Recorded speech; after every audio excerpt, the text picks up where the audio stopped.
प्रयागराज में विवाहिता की मौत बनी चिंता का विषय, लेकिन देवभूमि उत्तराखंड में भी अच्छे हालात नहीं हैं।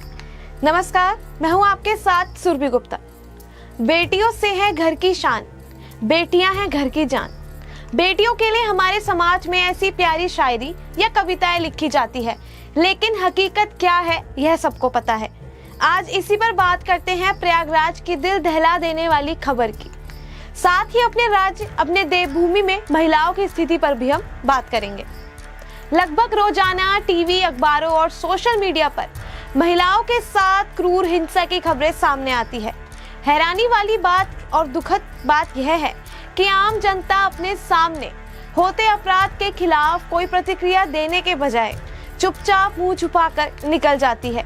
ये घटनाएं लड़कियों या महिलाओं के प्रति समाज की बढ़ती असंवेदनशीलता की ओर इशारा करती है।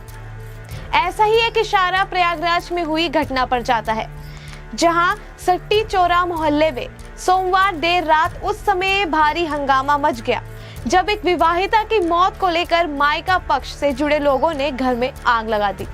अभी शादी हुए 1 साल ही हुआ था कि एक विवाहिता शव उसके कमरे के अंदर फांसी के फंदे पर लटकता हुआ मिला। शव को देख लड़की के घर वालों में कोहराम बच गया।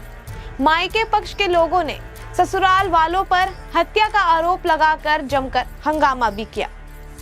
परिजन हत्या का आरोप लगाकर जमकर हंगामा करने लगे।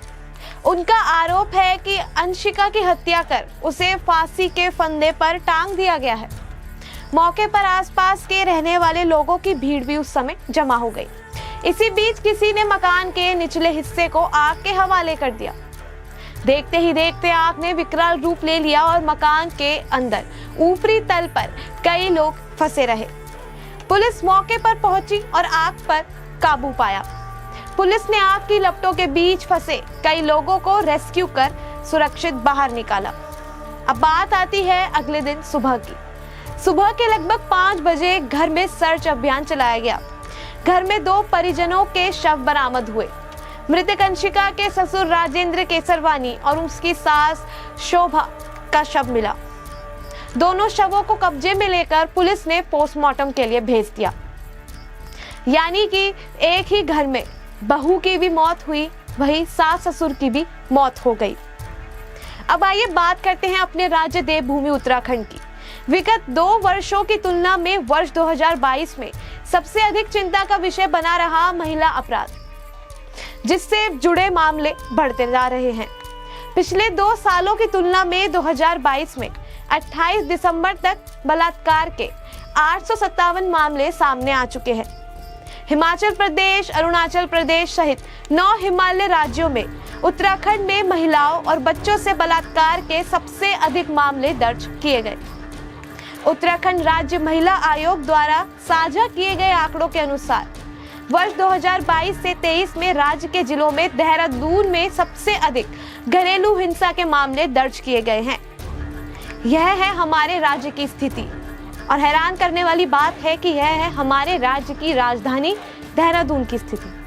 अब आज समाज में हर स्तर पर बहुमुखी विकास और लोगों की सामाजिक आर्थिक स्थिति में सुधार हुआ है, लेकिन फिर भी बढ़ते आक्रोश और दबदबा कायम रखने की प्रवृत्ति के चलते महिलाओं को शारीरिक मानसिक तौर पर प्रताड़ित करने की खबरों में कमी नहीं दिखाई दे रही है। न जाने कौन सा होगा वह दिन जब अखबार में किसी महिला के खिलाफ हुए अपराध की खबर नहीं आएगी। इस पर प्रश्न चिन्ह बना हुआ है और न जाने कब तक बना रहेगा। ऐसी ही अहम खबरों से जुड़े रहने के लिए चैनल को लाइक करें और सब्सक्राइब करें। धन्यवाद।